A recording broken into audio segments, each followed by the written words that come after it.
अब वो खुद इस बात को कह रहे हैं कि बड़ा ढोंगी था और मती का मैं अंधा था, मती का ये था मन का मोटा था और मैं जंजाल में फंसा हुआ था, आपकी वस्तु को कहाँ पा सकता था, तो आपने कृपा और दया कर दी। अब ये समझ में आया कि जंजाल क्या है। बोलो। तो सबसे बड़ी बात तो ये कि इतने चेले इन्होंने बनाए थे, ब्राह्मण थे और गुरु सबके थे, लेकिन कहीं भी ये नहीं आया कि फिर चेला इनके पास कोई आया। सबसे बड़ी बात तो ये हुई कि चेला इनके पास कोई नहीं गया। क्यों नहीं गया? कह लगे हमारा गुरु भी नास्तिक हो गया, ये प्रचार हो गया। इतना बड़ा, यानी मतलब है गुरु हो संसारी और उसके चेले हो, लेकिन एक भी कहीं प्रमाण नहीं आया इनका कि हमारे पास में कोई चेला आया। कह लगे नहीं, वो गुरु भ्रष्ट हो गया, नास्तिक हो गया, कोई ईश्वर को नहीं मानता। बताइए, ये है दुनिया, ये सारत की दुनिया है, बहुत इसी में फंसी पड़ी हुई है। ये किसी की नहीं है बच्चा, ये अपना अपना स्वार्थ सिद्ध करती है, ये दुनिया है ये। अरे भाई तुम चेले थे और गुरु उनको मानते हैं, भाई गुरु जाएगा, चलो हम भी वही चले, अगर उसको कुछ मिला होगा हमको भी मिल जाएगा, उसको अगर पागल किया होगा तो हमको भी कर देंगे, लेकिन कुछ नहीं, नास्तिक हो गया, प्रचार हो गया, सब लोगों ने मुख खोल दिया।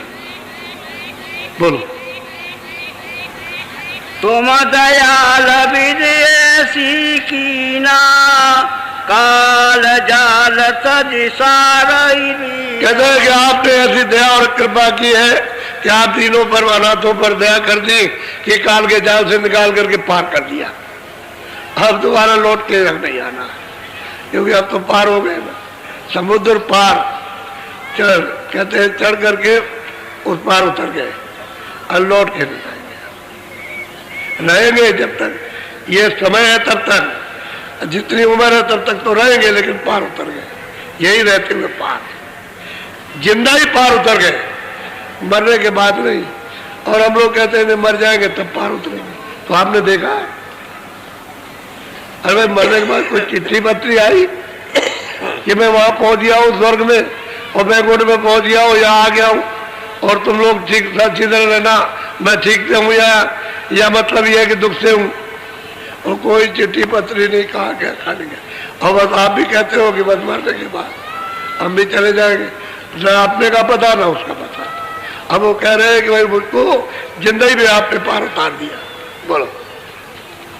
तुम नहीं कृपा करत यही भाता, तो कर मन भो माहि समा। वो स्वामी जी से कह रहे हैं कि स्वामी अगर आपने कृपा न की होती तो फिर बस इन्हीं कर्मों से जो कर्म कर रहे थे, वो में 4 खानों में 84 लच्चियों ने नरकों में चला जाता सीधा, कोई बचा नहीं सकता अगर आप मिलते नहीं तो। आपने दया कृपा कर दी, बचा लिया।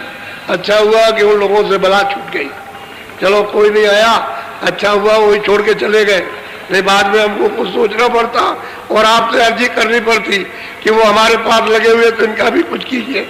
अच्छा हुआ छोड़ के चले गए, ये कह दिया इन्होंने कि अच्छा हुआ छोड़ के चले गए अपने आप, अपनी इच्छा से, और झंझट छूट गया। नहीं तो वो आते तो मैं उनके लिए प्रार्थना करता आपसे कि इन पर भी दया कर दीजिए, क्योंकि मैं तो जानता नहीं था, ये मेरे साथ में बंधे हुए थे, तो इनका भी कुछ कल्याण कीजिए। अच्छा हुआ चले गए। यह बंधन विधि भाव छुटावा, जाका जीवता।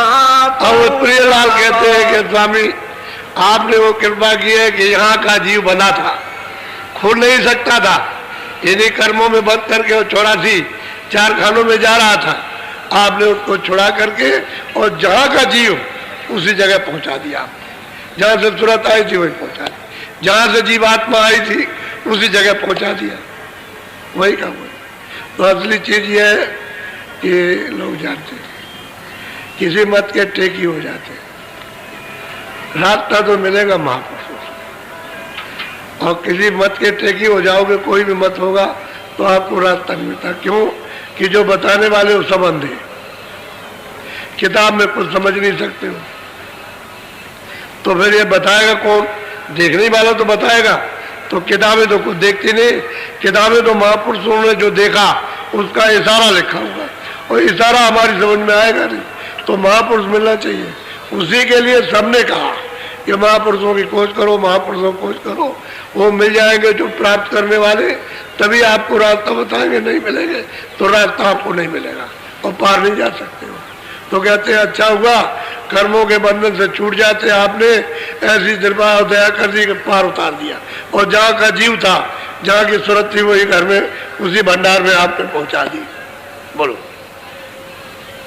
यह जग भूले अंध जीव खाना, मन अपने का ज्ञान बस कहते हैं कि जीव जो है एक तो अंधा अज्ञान है और खानों में चला जा रहा, इसको कौन रोके बेचारा, और अपने मन में समझता है हम जो कुछ भी करते हैं और ठीक करें, तो अंधा भूला हुआ क्या करें बेचारा। और इसको बताए धीरे धीरे धीरे धीरे किस तरह से महापुरुष अपने पास बैठा करके फिर धीरे धीरे धीरे धीरे धीरे धीरे उसको पिला देते हैं और रास्ते में लगा देते हैं और पार करते हैं अपने मौजूदगी में।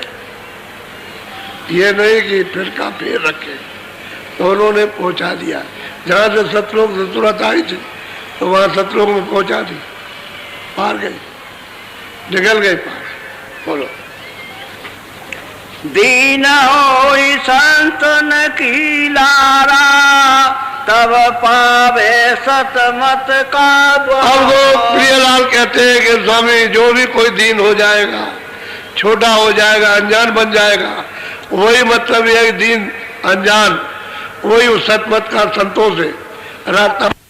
सतमत का कहते हैं दीन होगा और संतों के साथ रहेगा तो सतमत का रास्ता मिल जाएगा, तभी कृपा हो जाएगी।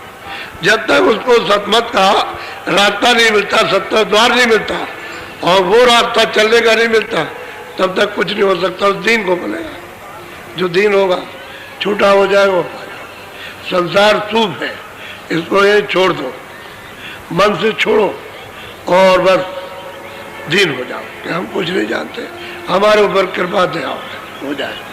बस दया कृपा मांगो तो उनकी दया कृपा हो जाएगी, तो पा जाएगा। और नहीं मोटा रहा तो उसे कुछ मिलने वाला नहीं है, मोटे का मोटे ही रह जाएगा। बोलो।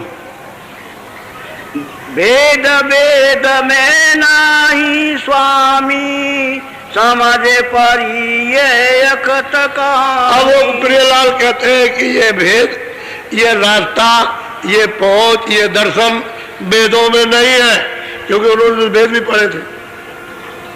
उस समय पर तो वेद पढ़े जाते थे, आज के 400 साल पहले वेद पढ़े जाते थे, अच्छी तरह लोग समझते थे और विद्वान उसको समझाते थे। कहते हैं ये वेद वेद में नहीं है, ये और ये वेद से जा रहा है, ये तो अकथ कहानी है जो कोई वर्णन नहीं कर सकता। बात तो सही है, वेद तो नीचे से बने, जो इन्होंने पाया देखा वो तो बहुत ऊंचा हुआ। वेद कहाँ, वेद तो नीचे से, वेद तो सूक्ष्म लोक से बने, वहां से बाणी आई जहाँ बैठे हुए, वहीं से बाणी उच्चारण किया तो ये सूक्ष्म पर्दे में बैठे हुए। अब ये तो पर्दा वहां कोई नहीं है, ये तो समुद्र के पार जब गई तो वहां कोई पर्दा नहीं, वो तो सूरत शब्द में लय हो गई, शब्द रूप हो गई, वहां ये सब चीजें नहीं। तो कहते हैं कि ये गति और ये वेद और ये पहुंच, कहते हैं कि अकथ है, कथने में नहीं आ सकती, और वेदों में है नहीं, क्योंकि हमने तो इसको देखा, जो आंख से देख रहे हैं वो देखा। वो तो कह रहे हैं कि भाई वेद तो यहाँ से उच्चारण हुआ, आगे तो है नहीं, और हमने आगे देखा। तो कहते हैं अगत कहानी है, ये वेद में नहीं है, तो कृपा ही से मिलेगी दूसरा को, और संतों से मिलेगी। जो संत वहां पहुंचे हुए अपने घर में, वो अगर मिल जाए तो मिल जाएगी, नहीं तो नहीं मिलेगी। बोलो। ये नहीं बूझे दृष्टि में आवे, पूरा सत्य गुरु मिले लखा। अब वो प्रियलाल कहते हैं कि ऐसे ये दृष्टि में नहीं देखा जा सकता, जब तक उसको पूरा सदगुरु नहीं मिलेगा तब तक ये चीज नहीं पा सकता। अब वो ये कह रहे हैं, यानी जो चीज देख रहे हैं, प्राप्त कर रहे हैं, अब वो ये कहते हैं कि हे स्वामी, ये मतलब ये बिना, यानी पूरे के भी नहीं मिलेगा, उस दृष्टि में आ ही नहीं सकता। पूरा भेदी मिल जाए, जानकार पूरा, आने जाने वाला पूरा, वो मिलेगा तो काम हो जाएगा। तो असली बात यह है, ये तो कुछ नहीं थे, ये तो अभी ऐसा ये रोए चिल्लाए कि आप उनके रोने चिल्लाने को देखिए कैसे कैसे रोए। इस वस्तु को प्राप्त करने के लिए कैसा रुदन हुआ।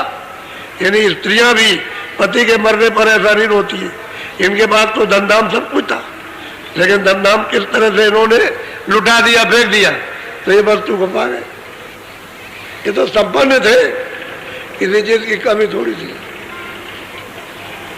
कहते हैं कि ऐसे नहीं कृपा से मिलता, पूरे सदगुरु से मिलेगा। अधूरा कांधा उससे नहीं मिल सकता। बोलो। बिन सतगुरु जीव भर में खाना, मुए पाए पारे ग्रंथ पुराण। कहते हैं कि बिना सतगुरु के जीव कहते हैं खानों में चला जाता है, कोई इसकी संभाल नहीं कर सकता। और पढ़ के कहते जन्म बर्बाद कर दिया, चले गए, कुछ नहीं पाया। अरे तो खुद ही पढ़ते थे, ये खुद ही अंधे थे। वो तो कहते मैं अंधा ही था, मैं तो सभी कुछ पढ़ता था, मैं तो पढ़ा लिखा था, मैं तो विद्वान था, मैंने तो कुछ नहीं पाया और कुछ नहीं देखा। जब तक ये नहीं मिलते रहता हमको कुछ नहीं मिलता। अब वो कह रहे मैं दीन हूँ, मैं कुछ नहीं हूँ, मैं अनाथ हूँ, मैं तो पापी था, मैं तो घोर नरकी था, मैं अनजान था, अपर था, मन मोटा, सब कुछ वर्णन किया है इन्होंने। आपकी कृपा हो गई, दया। अब वो कहते हैं आपकी दया के बगैर काम नहीं चले। और जीवों को संकेत देते हैं कि जब तक पूरा नहीं मिलेगा तब तक कोई भी उसको प्राप्त नहीं कर सकता। पूरा मिलना चाहिए और पूरी की खोज करो, मिल जाएगा। क्योंकि सृष्टि में तो घूमते रहते हैं, सब देखते रहते हैं, सब कुछ कहीं ना कहीं यानी हिल्ला रोजी बहुत बहाने कहीं ना कहीं वसीला लगा देंगे, बुलाने का खुद मिल लेंगे जाकर के।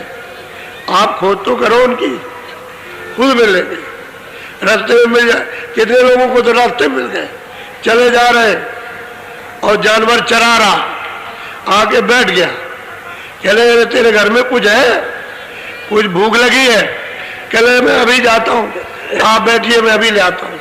घर में वहां से कहता है बाबा जी आए, वो भूखे कुछ दे दे। अरे यहाँ कहाँ से आया? वो बाबा जी मुसंडे होंगे। अरे उठ लगे तू क्या? अरे भाई कुछ दे दे जल्दी से। तो और कुछ नहीं पाया, दूध ही ले भगा और आकर के महात्मा जी को पिला दिया दूध। वो माँ बड़ा बिगड़ी, गाली गलौज किया, दूध ले गया, ये ले गया। कह लगे देख तेरी माँ वो गाली दे रही है और कितना तुझसे बिगड़ रही है, मैं जानता हूँ कि तुझे मार पड़ेगी, लेकिन ले मैं तुझे रास्ता बता दूँ, पहले रास्ता बताऊँ तुझको दूध पीने का। तो उसको मैं डाल करके उसको अंदर का भेज दे दिया। कहा देख हमारी बात याद रखना, रोज भजन करना, भजन रोज करना।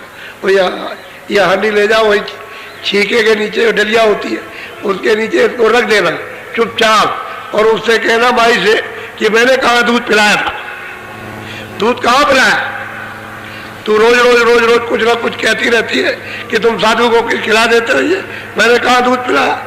कह लगे तू सब ले गया, मैंने देखा। कह लगे देख ले जा करके। तो जब वहां देखा तो दूध सब फैला, हांडी पूरी भरी है, पूरी हांडी दूध की पूरी भरी हुई है, और दूध उतना ही फैल गया, नीचे गिर गया। उसको देख रही कि ये क्या हो गया, तो भगी वहां से, सड़क पर आई, तब तक महात्मा जी आगे चले गए। कह रहे वो किधर गए साधु? वो तो बहुत अच्छे साधु थे, पहुंचे हुए थे। अरे किधर गए किधर गए? वो निकल गए आगे, फिर उसको नहीं मिले। ये अपना बैठ के अभ्यास करने लगे, साधन करने लगे, फिर को होने लगा, क्योंकि वो रास्ते में मिल गए।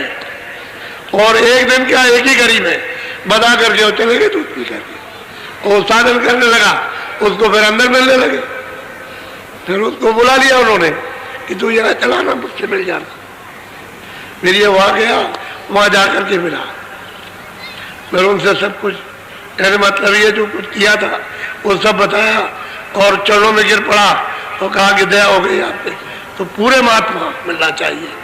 वो जब रहते हैं सृष्टि में तो आप उनकी खोज करो तो कहीं ना कहीं मिल जाएगा। इसी मनुष्य शरीर से मिलते हैं, कोई जानवरों का शरीर नहीं कि सिंह का शरीर हो तो समझते हो बहुत बड़े राक्षस बन करके बड़ा शरीर लेके आएंगे। इसी शरीर में पंच भौतिक में मिलेंगे, कहीं ना कहीं मिल जाएगा।